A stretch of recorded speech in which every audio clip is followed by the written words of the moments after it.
Each new coin looked more or less the same as before, but coin for coin contained less silver. The king, meanwhile, could take the surplus silver obtained from the recoinage process and build himself a new palace, or fight a war somewhere. English merchants often suspected that something was wrong, and in many cases decided to put up their prices following a recoinage.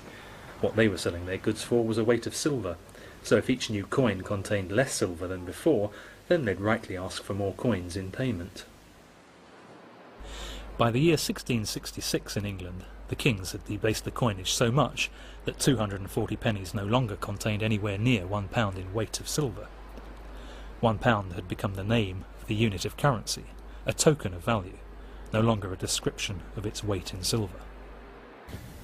When the first bankers arrived on the scene in the middle of the 17th century, they took the principle of token money to its logical extreme. They produced a piece of paper worth nothing at all and gave it a monetary value. That piece of paper was to make them rich beyond their wildest dreams. The early bankers were often goldsmiths who had safe vaults where they could keep their precious metals and jewellery. Merchants who wanted to keep their gold and silver safe would sometimes come to the goldsmith and ask him to store their money in his vault. The goldsmith would give the merchant a receipt for the coins deposited. Often the receipt would be made payable to the bearer. In other words, the one bearing the receipt back to the goldsmith could reclaim the coins. It didn't have to be the original depositor. Soon, a remarkable development took place in English society. Merchants began paying for their goods and services using the goldsmith's paper receipts. There was no point in going to the goldsmith, handing in the receipt, getting the gold coins, and then going to spend them, if a shopkeeper would accept the receipt in payment anyway. This gave the goldsmiths an opportunity to change their business model entirely. Instead of acting as safekeepers of coins in their vaults, they transformed themselves into moneylenders. And when people came to the bank to borrow, what the goldsmith lent them was not gold or silver coinage, but paper receipts, which they printed at no cost in the back of their shops. The goldsmith had acquired the power to create money out of nothing. The more paper money the banker printed, the more he could lend, and the more he lent, the more interest he could earn.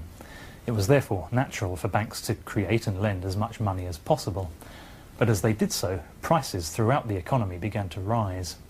And if people came to the bank asking for redemption of their paper receipts in gold coins, the bankers knew that they didn't have enough to make good on their promises. As time went by, some people began to argue that if the bank had issued £100 of paper receipts, it should keep £100 of gold coins in the vault as a reserve. But the bankers said that most of their customers didn't ask to redeem their receipts for gold, so for every £100 of paper receipts outstanding, they only needed to keep a small fraction as gold in the vault. This debate mattered vitally.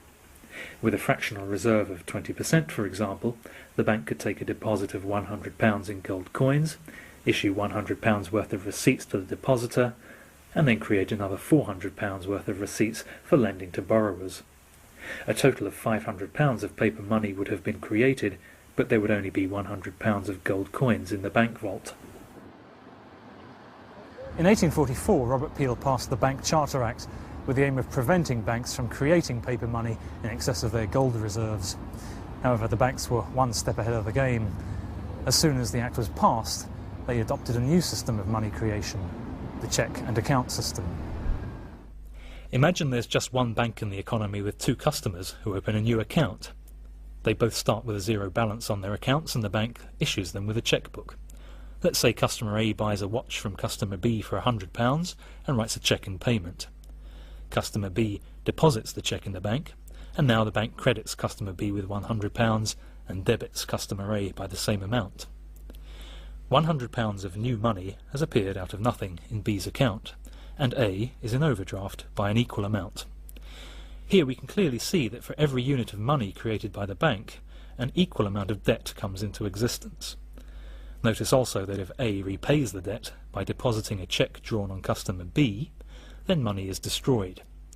This is one reason that modern society simply cannot afford to repay their debt. Debt repayment destroys money and causes economic recession. Have you ever been worried by being in debt?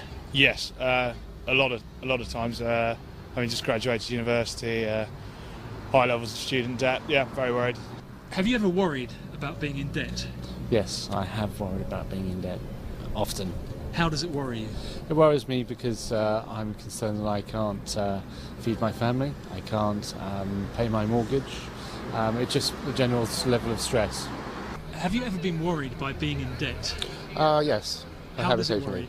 Um, I think there's a nasty feeling of gradually, especially say unemployment or something like this, there's a nasty feeling of money running out finally. Today it's the government that creates the paper money in our pockets, not the private banks. The banks create money in the form of electronic credits, credits that appear on our bank statements and that we can withdraw using checkbooks or debit cards, for instance. It is like a kind of hypnotism, it's a kind of confidence trick. And as long as you can actually put a bit of plastic in the wall and paper money will come out and someone will give you something for it, that's fine. But often you find when that system collapses, when there's a meltdown, for example, people can't get the money out of the wall, then the panic spreads very quickly. Here's a graph showing the extent of bank money creation. The red bit at the bottom is the amount of money created by the state, the grey bit shows the amount created by the banks. Society is paying interest every year on that huge amount of money that's been loaned into existence by the banking system. When Abraham Lincoln wanted to finance the Civil War in America, he decided to print paper money himself. He instructed Secretary of the Treasury, Mr. Chase, to print $400 million of Treasury notes. This Chase duly did, using green ink, hence the term greenback. By this measure, Lincoln saved the American government a huge sum in interest charges. The bankers weren't happy at all. A few years later, during the First World War, the British government decided to do the same thing. They created their own treasury notes and made them legal tender. Here's one of them.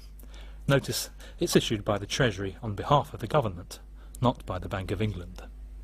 So why did society not demand an end to the creation of money at interest by private companies? One reason is that some businessmen found a way of making money out of the system as it was. They would borrow money from the bank at a rate of interest that was below the rate of profit they could make in their businesses. So, for example, if a businessman borrowed £100 at 5% interest and invested it at 20% profit, he'd pay £5 back to the bank and keep £15 for himself.